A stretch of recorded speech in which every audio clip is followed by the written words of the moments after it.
Glória a Deus, abra sua Bíblia, amados irmãos, em 1 Timóteo. Primeira carta que o apóstolo Paulo escreveu a Timóteo. Capítulo 5, versículo de número 8. Primeira carta do apóstolo Paulo a Timóteo. Capítulo 5, versículo 8. Diz assim a palavra do Senhor: mas se alguém não tem cuidado dos seus, e principalmente dos da sua família, negou a fé, e é pior do que o infiel. Amém, irmãos? Por gentileza, podeis sentar. Meus amados irmãos, glória a Deus, quero agradecer o departamento de família aqui de Jardim Nova Europa pelo honroso convite. Normalmente eu ministro e ensino às terças-feiras, mas eu agradeço por essa oportunidade. Eu quero compartilhar com vocês uma palestra rápida que há muito tempo eu preparei e ministrei em muitos locais. E hoje chegou a oportunidade de nós darmos esse ensinamento aqui para nós também no Jardim Nova Europa. O tema dessa palestra é família, um tesouro a ser preservado. E o que nós vamos trabalhar hoje está baseado no Evangelho de Mateus, capítulo 5, no que ficou convencionado ou conhecido como Sermão da Montanha ou Sermão do Monte. E nós vamos, com base no capítulo 5, versículos 1 a 12, distribuirmos para os irmãos sementes, que se o seu coração for um solo bom, se você estiver com o coração aberto para recepcionar essas sementes, eu tenho certeza que elas frutificarão na sua vida, graças a Deus. Nós já lemos 1 Timóteo capítulo 5, versículo 8, que é uma palavra exortativa de Paulo ao jovem pastor Timóteo. Timóteo era muito jovem, então Paulo precisou ensinar muitas coisas para a igreja que ele pastoreava. E uma das palavras exortativas foi essa: se alguém, e aqui claro que ele está falando para a igreja, se alguém não tem cuidado. E a palavra cuidado aqui não se resume apenas em questões econômicas, porque tem muita gente, muitas famílias que dão tudo para a sua família, não falta nada economicamente, não falta alimento, não falta recursos materiais, mas a palavra cuidado transcende o conceito materialista. A palavra cuidado aqui tem a ver com cuidado espirituais. Nesse caso, os pais, pai e mãe, cuidando espiritualmente dos seus filhos. Seus filhos são a herança do Senhor. Então, cuidados espirituais, orar pela família, interceder pela família, abençoar a família. Mas não é só cuidados espirituais. Aqui também está implícito os cuidados emocionais, porque mulheres e crianças precisam ser estimuladas, precisam de palavras afirmativas. Por isso um homem que é cheio do Espírito Santo, que tem discernimento espiritual para compreender que ele tem autoridade espiritual como sacerdote da casa, como cabeça da sua família, tem que ter palavras de apoio para o seu cônjuge, para a sua esposa e especialmente para os seus filhos. É muito importante você entender que sua esposa e seus filhos precisam de palavras afirmativas, porque tem gente, irmão, que só sabe achar defeito na esposa e nos filhos. Isso é uma tragédia para a sua casa, isso é uma tragédia para a sua família, porque Deus te colocou para ser um canal abençoador, para estimular a sua família, para motivar a sua família. É você, pai, que Deus deu autoridade para abençoar a sua esposa e os seus filhos. Portanto, naquela palavra cuidado, está a palavra cuidados emocionais. E finalmente, também os cuidados materiais, que sempre é o mais fácil fazer. Por incrível que pareça, é mais fácil você simplesmente querer comprar o afeto da sua família, querer substituir a postura espiritual e a postura emocional, dando alguma coisa em troca, um presente, uma passagem, recursos. Isso aí é tudo enganação maligna, porque jamais um presente, algo material, vai superar o seu exemplo como sacerdote, o seu abraço como sacerdote, a sua palavra motivadora como sacerdote. Então a palavra cuidados ali, existem esses 3 graus de grandeza de espiritualidade, que é espiritual, emocional e também materiais. Se alguém não tem cuidado dos seus, principalmente, prioritariamente, dos da sua família. Então, minha família, minha prioridade. Minha família, meu altar primordial. Sua casa, o primeiro local de culto. Não adianta você achar que o culto começou aqui às 19h30.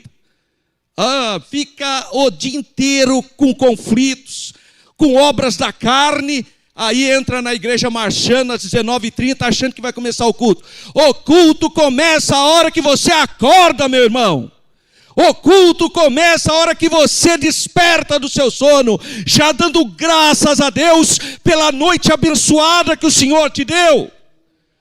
Ali, no seu relacionamento com a sua família, a maneira que o pai trata a mãe, a maneira que a esposa trata o marido, a maneira que os pais tratam os filhos, a maneira que os filhos tratam o pai, ali já é culto, o nome do Senhor já é glorificado.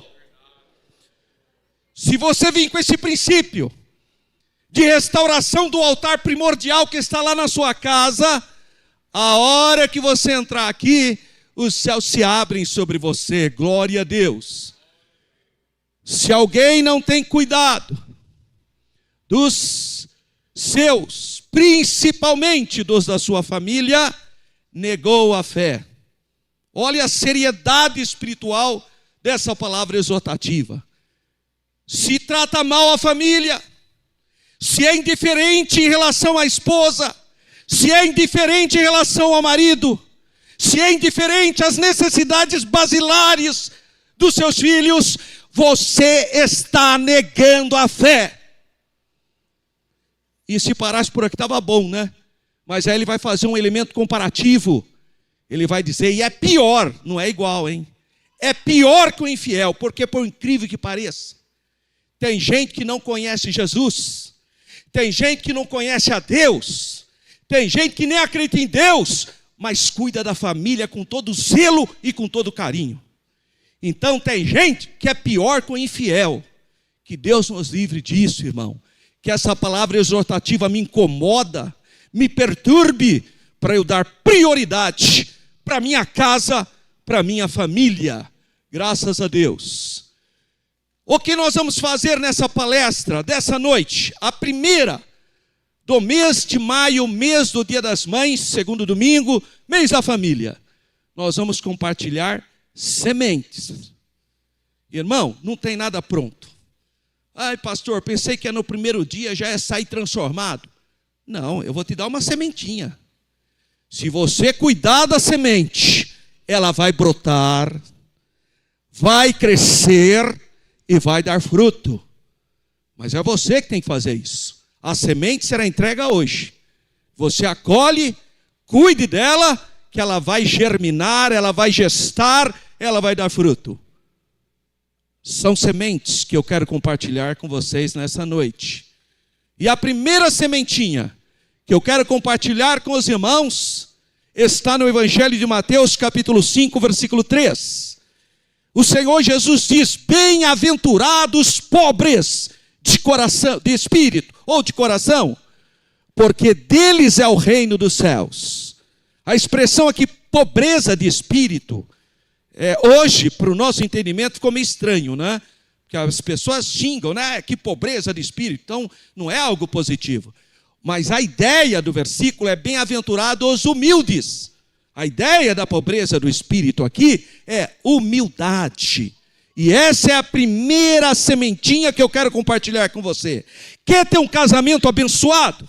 Quer ter relacionamentos fortes? Quer ter uma vida abençoada? Seja humilde em primeiro lugar. Tem muita gente extremamente, irmãos, soberba. Acha que só ela está certa. Nariz empinado. Tudo que Deus abomina. Jesus diz, aliás, a palavra bem-aventurado no grego é makarios. Não dá nem para traduzir no português. Talvez a ideia seria, a gente fala abençoado, benedictus, né, no latim, mas a ideia seria o seguinte: está no estado de felicidade ímpar. Essa seria a ideia do bem-aventurado. É abençoado as pessoas humildes. Humildade é a pedra angular do meu relacionamento conjugal. É a pedra angular do meu relacionamento familiar. É a pedra angular da igreja. Humildade é a pedra fundamental para os meus relacionamentos, onde eu trabalho, na minha vizinhança, onde quer que eu esteja. Se eu tiver esse fruto do Espírito no meu coração, eu vou ser uma bênção, não só para mim, mas para todas as pessoas que estão ao meu redor. O que é humildade? É uma característica de pessoas francas, sinceras, que aceitam a verdade e que têm senso de realidade apurado. Não maquia, irmão, maquiando, tentando esconder. Não.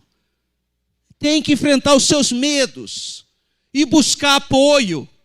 Aonde está tendo deficiência, é igual a saúde. Está precisando de alguma vitamina? Vai buscar.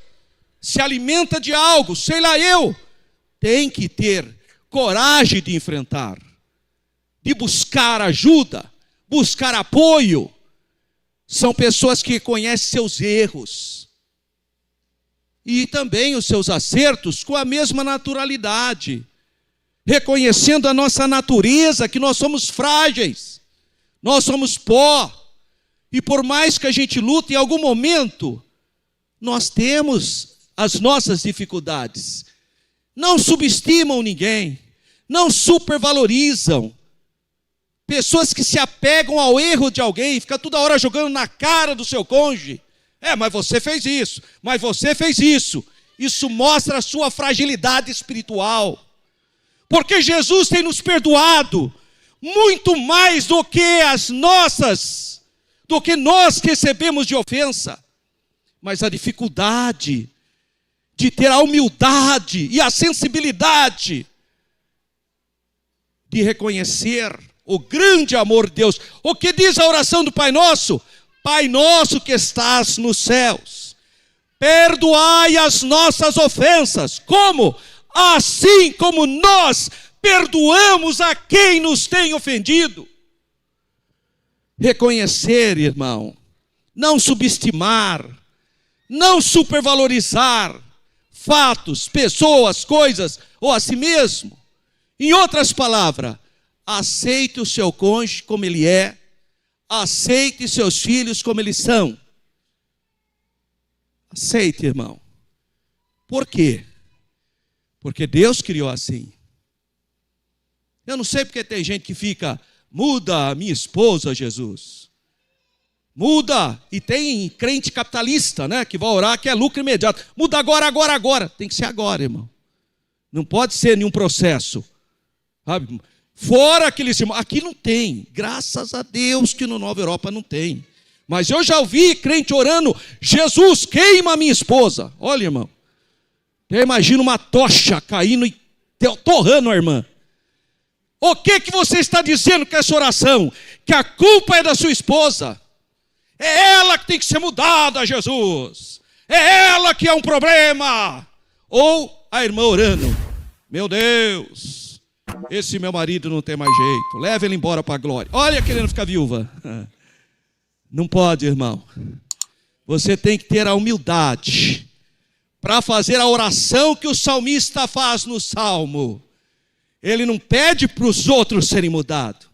Ele não pede para o seu cônjuge ser mudado. Ele não pede para o seu filho ser mudado. Ele pede o seguinte: sonda-me, ó Deus, e conhece o meu coração. Vê se há em mim algum caminho mau e guia-me pelos caminhos direitos. Não são os outros que têm que ser mudados, é você. Você é o problema, meu irmão. Você é o problema, minha irmã. Tenha coragem e humildade de rasgar o seu coração diante do Senhor e pedir para o Senhor mudar a sua perspectiva, a sua visão, a sua maneira de agir, e o Senhor entrará com providência e vai te santificar e vai fazer você um instrumento de bênção. Louvado seja o nome do Senhor. Nós temos que entender isso. Meu Deus, por que o meu filho não é igual ao filho do irmão Beltrano? Porque Deus não criou assim. Porque Deus não criou assim, irmãos. Aceite, acolha com carinho, com amor. Os pais santificam os filhos. Os cônjuges santificam, o marido santifica a mulher santifica o marido. Então acolha como eles são. A humildade, então, é essa característica maravilhosa da franqueza. Então a humildade é a primeira semente e é a base da nossa construção em qualquer relacionamento. Obviamente, o relacionamento conjugal. Segunda sementinha, Mateus capítulo 5, versículo 4. Bem-aventurados que choram, porque eles serão consolados. E as irmãs não têm problema com sensibilidade, porque as mulheres são criadas sensíveis. A criação aqui no nosso país é assim. Há uma tendência do menino ser criado mais racional e as mulheres mais sentimentais. É normal, irmão. Pelo menos na minha infância era assim. Se eu fosse chorar, aqui na igreja, que eu cresci na igreja. Então, às vezes, batia a perna no banco, ia doer, ia começar a chorar. Meu pai falava: não pode chorar. Aí eu: não. Aí a irmã do lado de lá: homem não chora. Então eu não chorava. Até o diácono: não chora em nome de Jesus. Olha o diácono. Aí a gente não chora. E aí eu fico racional. E aí eu não tenho sensibilidade. Por outro lado, as mulheres são estimuladas a chorarem. Nem aconteceu nada. Oh, coitadinha, princesinha. Começa a beijar. Chora mesmo, irmão. É manteiga derretida. Nós estimulamos o choro e o sentimentalismo para a mulher. Mas para o menino, para o homem, não. Tudo bem, então nós homens somos racionais e as mulheres sentimentais. Aí os dois casam. Começam os problemas. Por quê? Porque o marido não consegue, ele é racional, irmão. Amor, fala para mim eu te amo. Que é uma coisa difícil para um homem falar eu te amo para a mulher? Graças a Deus que inventaram o celular e o coração. Eu disparo aquele coração. Porque nós temos dificuldade. E as irmãs às vezes não ajudam a gente ainda, né? Amor, fala, eu te amo. Fala de novo. Ai, Jesus, eu te amo. Que dificuldade que nós temos. Mas para as mulheres é importante elas ouvirem. Então, homens e mulheres foram criados diferentes. Está tudo certo. Esse é o que eu chamo de piso dessa nossa construção. Então, sensibilidade eu tenho a ver com sentimentos, os que choram. Mas há diferenças entre homem e mulher, razão e emoção. E Deus é tão maravilhoso. E Ele sabia de tudo isso. Por isso que eu quero que você abra a sua Bíblia em 1 Pedro, capítulo 3, versículo 7. Olha só o que diz 1 Pedro, capítulo 3, versículo 7. Igualmente vós, maridos, é para nós, hein, irmãos? Os homens que estão aqui, os cabeças da casa, o sacerdote. Igualmente vós, maridos, coabitai com ela com entendimento. Tem gente, irmão, que não tem sabedoria para se relacionar com o seu próprio cônjuge. Uma brutalidade, uma grosseria, uma estupidez. Não, a Bíblia fala para haver a coabitação com entendimento. O que mais? Dando honra à mulher. Irmão, você tem que elogiar a sua esposa, irmão. Você tem que elogiar a sua família, os seus filhos. Porque você está estimulando-os. E a Bíblia que diz isso, há 2000 anos atrás, o apóstolo Pedro me ensina que eu tenho que elogiar a minha esposa, que eu tenho que elogiar minhas filhas. Mas há um princípio espiritual por trás disso. Vamos continuar a leitura? Como vaso mais frágil, como sendo vós os seus corredeiros da graça da vida. Agora, olha o princípio espiritual. Para que não sejam impedidas as vossas orações. O marido que trata mal a esposa, que é grosseiro com a esposa, que agride a esposa, que é crime. Um homem que levanta sua mão contra o seu cônjuge é um criminoso. A lei Maria da Penha pune esse indivíduo. Jamais um homem de Deus pode relar sua mão contra a sua esposa. E a palavra de Deus diz, um homem que age assim, Deus não ouve a oração dele. Pode fazer a manha que quiser. Ei, irmão, o irmãozinho lá chegou para mim e falou, pastor, o céu para mim parece que o céu parece um concreto. Eu oro, eu clamo, eu peço e a minha oração não sobe. Eu lembrei desse versículo, 1 Pedro 3,7. Então eu falei assim para ele, irmão, como que está o seu relacionamento com a sua esposa? Ele olhou para mim e falou, por que o senhor está sabendo de alguma coisa? Eu falei, eu não, irmão. Acho que eu vou saber, eu nem conheço o irmão. Eu não estou sabendo de nada, mas o senhor já entregou ouro, né? É o seguinte, irmão, você quer oração ouvida? Você quer que Deus ouça a sua oração? Maridos que estão aqui, comece a honrar a sua esposa. Comece a abraçar mais a sua esposa. Comece a reconhecer melhor o trabalho da sua esposa e dos seus filhos. Que os céus se abrem. Caso contrário, não adianta você ir com essa cara de peroba. Senhor. Senhor é? Sabe o que eu lembrei agora? Uma propaganda, isso é do século passado, né? Camarada lá falava um monte de bobagem, né? Aí o cara falava assim para ele, peroba nele. Lembra de uma propaganda? Isso é uma propaganda antiga. Claro que Deus não vai fazer isso, mas eu fico imaginando aquele irmão que trata mal a esposa, depois vai orar com aquela cara de peroba, e Deus fala peroba nele, né? Cara de peroba. Deus não ouve cara de peroba. Tem que elogiar o seu cônjuge. Tem que reconhecer as virtudes da sua esposa. Essa é o que diz a palavra profética. Por isso que Deus não está ouvindo sua oração. Você ora e não sai disso, porque você não põe a palavra em prática. Ser mais sensível, ter mais sensibilidade, para que Deus ouça a sua oração. Terceira sementinha. Então a primeira, humildade. A segunda, sensibilidade. Terceira sementinha, mansidão. Mateus 5,5. Bem-aventurados mansos, porque eles herdarão a terra. Que é a cinta de armação. O que é a mansidão? É um estado de espírito de alguém que tem controle, domínio próprio, irmão. Não pode ficar explodindo por qualquer coisa. Precisa ter domínio próprio. Temperante. Menos, irmão. Calma. Mais paciência. Um pouco mais de domínio da situação. Qualquer coisa, a pessoa faz uma tempestade no copo d'água. Pare de maximizar as coisas. Minimize. Minimize.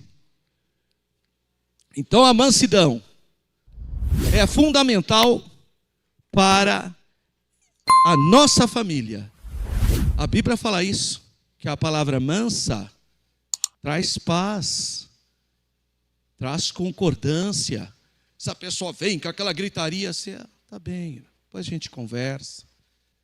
Calma. Uma das coisas que eu observo nas irmãs, por causa da ansiosidade de um problema, às vezes o marido trabalhou o dia inteiro, está com fome, cansado, mas nem chegou em casa, está abrindo a porta, ela já vem, porque esse menino subiu num pé de manga, pulou, derrubou não sei o que lá, quebrou. Meu Deus. O marido fala, ai, que arrependimento, devia ter feito hora extra. Não, irmão, a sua casa tem que ser um local, deixa o seu marido chegar, irmã, pelo amor de Deus, irmã. Ela trabalhou o dia inteiro. Precisa trazer todos os problemas na hora que ele chegou? Deixa ele sentar, deixa ele tomar um banho, deixa ele jantar, relaxar. Aí você vai compartilhar os problemas, irmã. Mas é aquela ansiedade, né? Fica lá esperando o marido chegar para contar todos os problemas. Eu sei que isso faz parte da natureza feminina. E, irmão, Renata, professora, quantas vezes eu cheguei naquela sala, ela me contou cada história, eu nem sei quem é aquele aluno. A possibilidade de eu conhecer aquele aluno é zero. E ela falando, porque aquele aluno, e tirou a nota, que maravilha, que bênção. Porque ela precisa falar, mas na hora certa. Espera o seu esposo chegar, se alimentar, depois vocês conversam, irmã. Aí, o coitado do homem está cansado, estressado, ele teve problema lá, chega em casa, vem com esse monte de problema na cabeça dele. Esse meu marido não me ouve, não me ama. É aquela chantagem emocional. Não pode ser assim, irmãzinha. Tá? Tenha discernimento. A mulher sábia edifica a casa. Você tem que gostar da sua casa. Se é um local que eu gosto, é da minha casa. Eu amo ficar na minha casa. É isso. Você tem que ter prazer de estar na tua casa. Porque ali você encontra apoio, ali você encontra conforto. Quarta sementinha. Está em Mateus 5:6. Bem-aventurados que têm fome e sede de justiça, porque eles serão fardos. Colunas, justiça, compreendendo as necessidades da sua casa, irmão. Irmão, para de fazer coisas da sua cabeça. Conversa com a sua esposa, com seus filhos e entenda qual é a necessidade da sua casa. Papai, estou precisando de um tênis novo. Não tem dinheiro não, menino, não tem dinheiro não. Só que foi comprar uma vara de pescar. Tem lógica isso, irmão? Falta de justiça. Seja justo, irmão. Irmão, você sabia que você deve ter um dia de descanso? Não tem essa, não é? Todo dia eu estou na igreja. Não, irmão. Pega um dia para a sua família. Um dia para você ir passear com a sua esposa no shopping. Vai, irmão. No aniversário dela, vai lá no Rei do Cupim. Tá? No aniversário dela, vai passear, irmão, pelo amor de Deus. O que está acontecendo com esse povo? Não tem mais visão, irmão.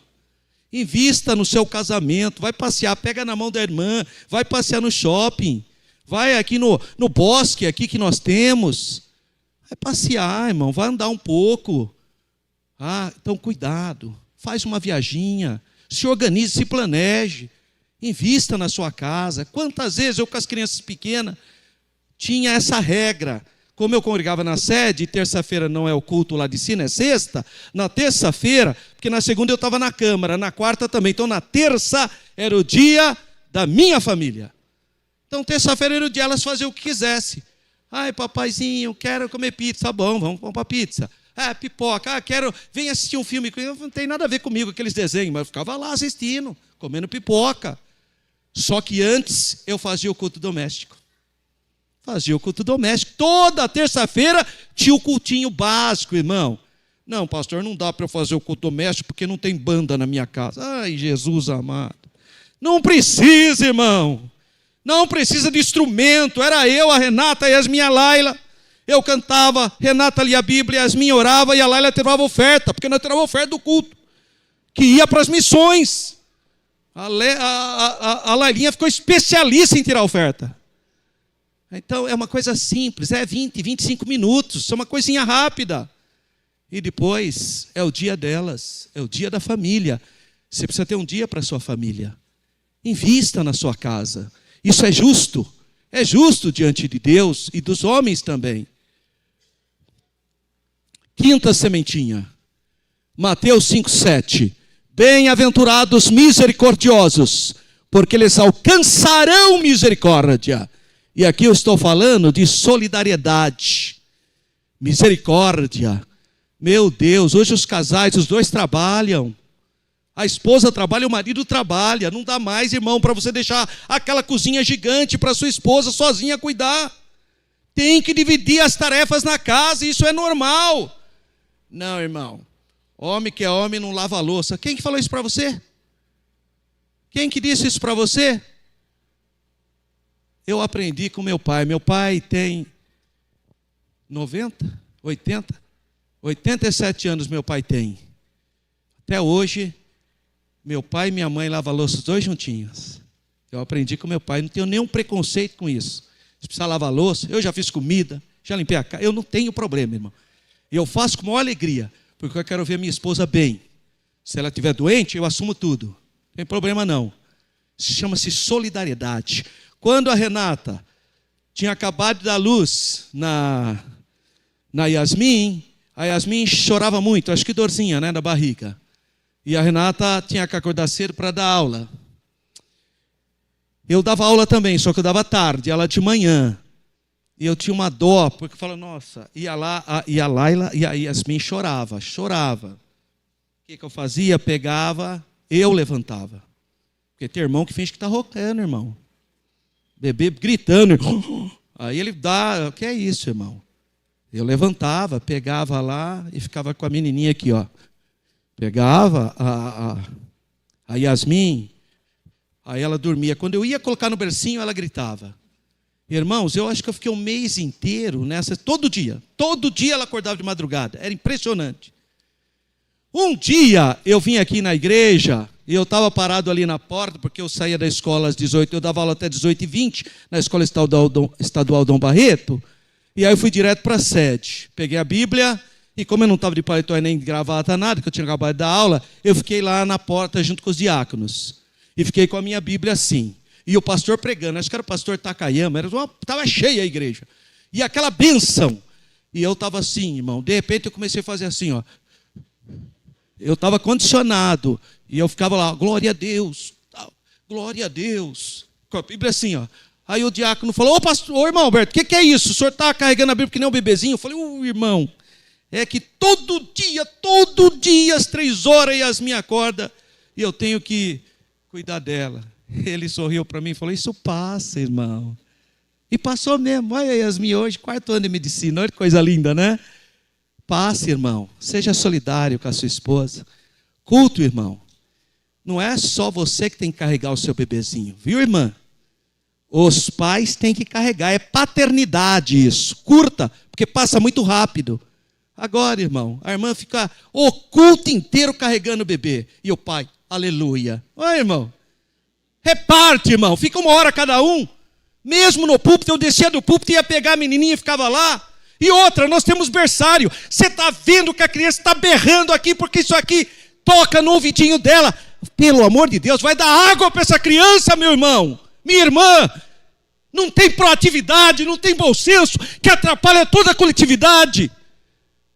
Casamento, eu fazendo casamento, a criança berrando e ninguém toma providência, irmão. Como que um pai e uma mãe não conseguem ter sensibilidade? Claro que o som machuca o ouvidinho dela. Era só pegar e ir até o berçário dar uma aguinha. Tudo bem, irmão. A prima da Renata, ai, estou desanimada. Depois que tive esse menino, nunca mais pude assistir um culto inteiro. Isso não te pertence mais, irmã. Não vai assistir o culto inteiro, não. Você vai cuidar do seu bebezinho. E Deus vai te honrar. Ele vai crescer no temor do Senhor, depois você vai ver ele pregando aqui no púlpito. Glória a Deus! Maternidade, curta a sua maternidade, sua paternidade. Seja solidário, irmão. Uma das coisas que eu fico mais triste é quando eu vejo um irmão, pastorzão, obreiro, com a bibliona de letras grandes, na frente andando, e vem a esposa dele com o bebezinho, com a mala, com não sei quanto, parece um burrinho de carga atrás. Isso é ridículo, irmão. Você tem que ajudar a carregar essas coisas, irmão.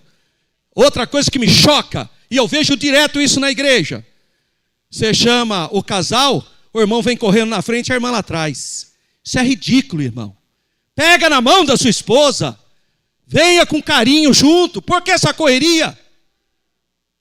Seja mais solidário. Dá exemplo para a próxima geração. E o nome do Senhor será glorificado. Vamos para a próxima sementinha. Transparência. Mateus 5:8. Bem-aventurados limpos de coração. Limpos de coração, limpeza, transparência, que é a nossa cobertura. Eles verão a Deus, graças a Deus. Transparência é o que não há ocultação. A Renata pode pegar o meu celular a hora que ela quiser. Não tem senha, pode olhar. E se tiver, eu falo para ela. Não tem, irmão. Agora, você tem senha, você não deixa a sua esposa olhar o seu celular. Eu sei que Deus está falando hoje. Essa semente tem que cair no seu coração, irmão. Seja transparente. O que você está escondendo no seu celular? Qual é o seu medo? Sua esposa tem que ter acesso ao seu celular. E você, irmã, seu marido tem que ter acesso ao seu celular. E os pais têm que ter acesso ao celular dos filhos. Enquanto o seu filho não for maior de idade, você tem que vasculhar o celular dos seus filhos. Que história é essa? De não olhar, não é comigo. É sim. Você é o responsável pela sua casa. Vasculhe o celular. Para ver, para ajudar. Tanta coisa horrível que está acontecendo nesse mundo. Para de segredinho com a sua esposa, hein? Para de segredinho com o seu marido, hein? Porque a hora que isso vir à tona, você rebenta a confiabilidade. Então, abra o olho, tenha juízo.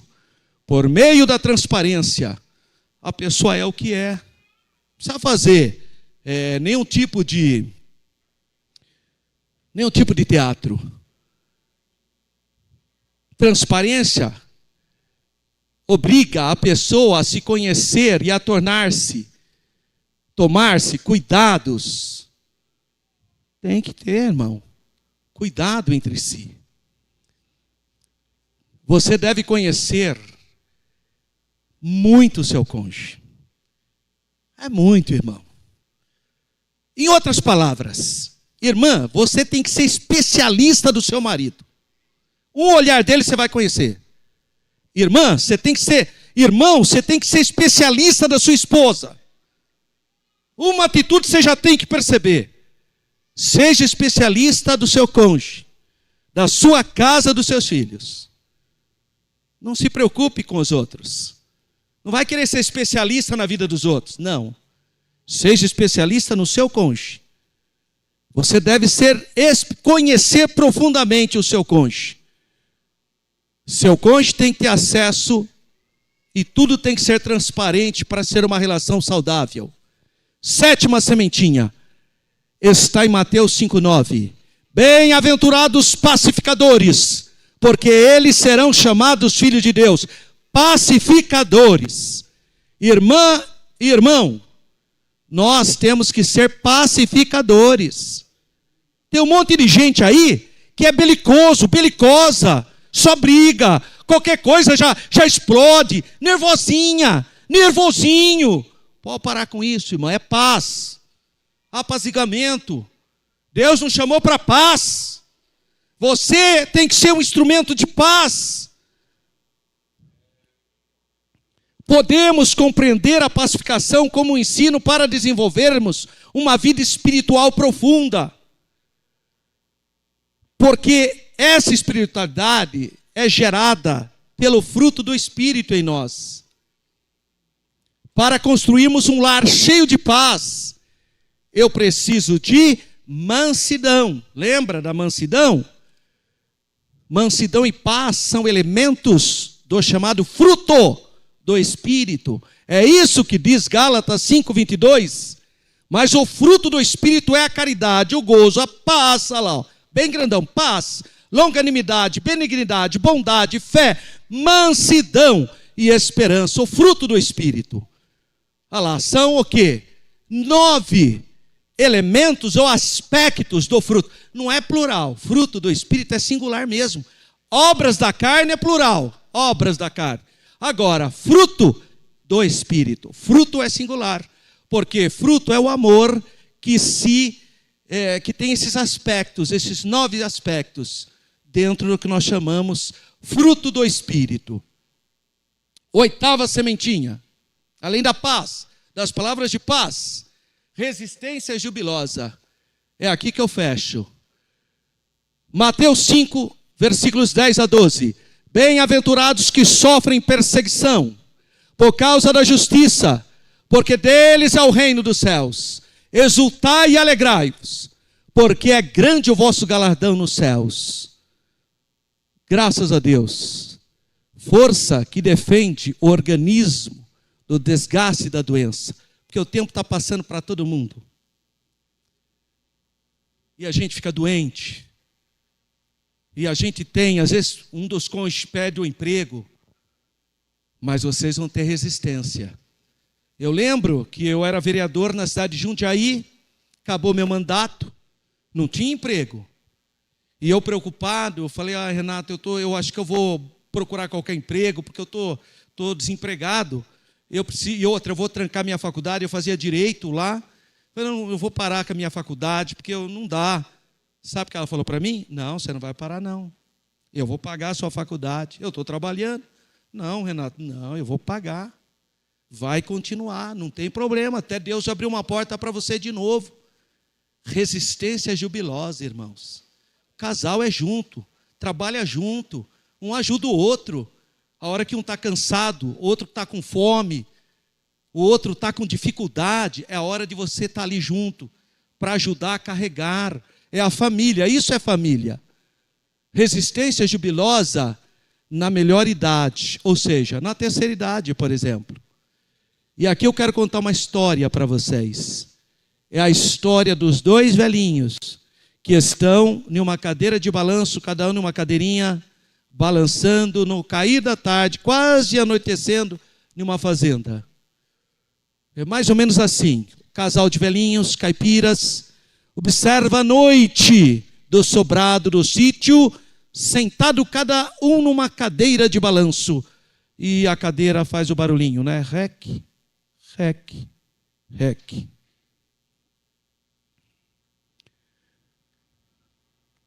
O casal de velhinhos caipiras, então, está observando a noite ali naquele momento. A velhinha, então, comenta para o velhinho, seu marido: amanhã fazemos 50 anos de casados, né, meu velho? O velho olha para ela e fala: pois é, minha velha, é mesmo. E a cadeira, rec, rec, rec. A velhinha insiste: 50 anos. 50 anos não são 50 dias, né, meu velho? E a cadeira, rec, rec, rec. O velho confirma: pois é, minha velha, não é mesmo? E a cadeira, rec, rec, rec. A velhinha então sugere: enfim, podíamos matar um porco para o almoço amanhã, né, meu velho? 50 anos, irmão.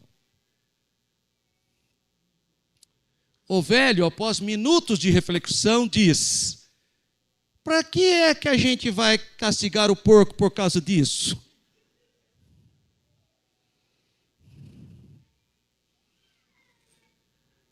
Maridos, a vida a dois precisa ser cultivada todos os dias. Ou então nós vamos acabar achando que não vale a pena matar um porco para comemorar. Vai no restaurante no aniversário dela assim. Faz uma festa assim.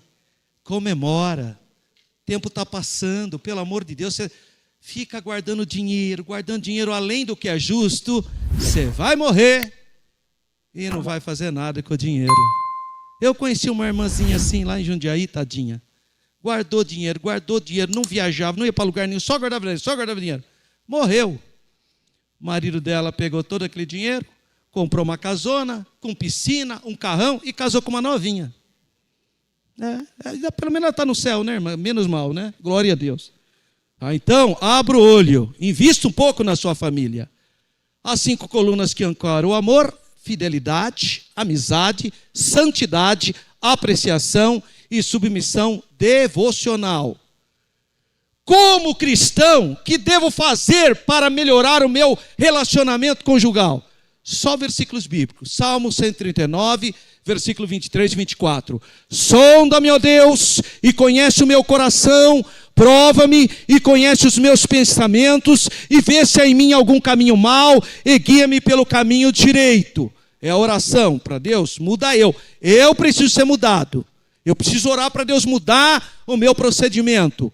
Lucas capítulo 11, versículos 10 e 13. Porque qualquer que pede, recebe, e quem busca, acha, e quem bate, abrir-se-lhe-á. E qual pai entre vós que, se o filho lhe pedir pão, lhe dará uma pedra? Ou também, se lhe pedir peixe, lhe dará por peixe uma serpente? Ou também, se lhe pedir um ovo, lhe dará um escorpião? Pois se vós, sendo maus, sabeis dar coisas boas, dádivas boas aos vossos filhos, quanto mais dará o Pai Celestial, o Espírito Santo, àqueles que lhe pedirem. Então, irmão, primeira coisa, você precisa orar e buscar a Deus. Precisa orar. Você não quer um lar abençoado, uma família abençoada? Faz sua parte. Oração, consagração. Segundo lugar, além de orar, além de buscar, eu preciso me esforçar. Eu preciso vir para a igreja. Fica lá deitadona assistindo novela. Muda Jesus no meu lar. E assistindo novela. Vê se tem juízo essa irmãzinha. Jesus, minha esposa tem que mudar, mas está lá jogando futebol, ao invés de vir orar aqui terça-feira. Jesus muda, mas está lá pescando, ao invés de vir aqui no culto de testemunho na quinta-feira. Irmão, o que você quer? Eu não estou achando que você quer mudança, não. Olha só o que diz o livro de Josué. Deus fala para Josué: esforça-te, tem bom ânimo, porque tu farás esse povo herdar a terra que jurei aos seus pais. Mas é esforço seu. Então somente, olha só, esforça-te. Irmão, é esforço. Que sorte que a irmã teve. Sorte? Ela acorda cedo, ela ora, ela trabalha, ela lê a Bíblia, ela está na igreja. E você vem com a história de sorte? É só você se esforçar também. Acorda mais cedo, vem para os cultos, vem participar das atividades, do ciclo de oração, do coral, dos departamentos. Esforça-te, tem bom ânimo. Não se aparte a tua boca, mas o final, não te mandei eu? Olha de novo, esforça-te e tem bom ânimo. Então, além de orar, além de eu clamar, eu preciso também me esforçar. Esforço para buscar a Deus em oração, a leitura da Bíblia, procurar bons cursos, procurar pessoas que possam me aconselhar, me ajudar. Não adianta você querer pedir conselho lá na sua cabeleireira fazendo a unha, irmã.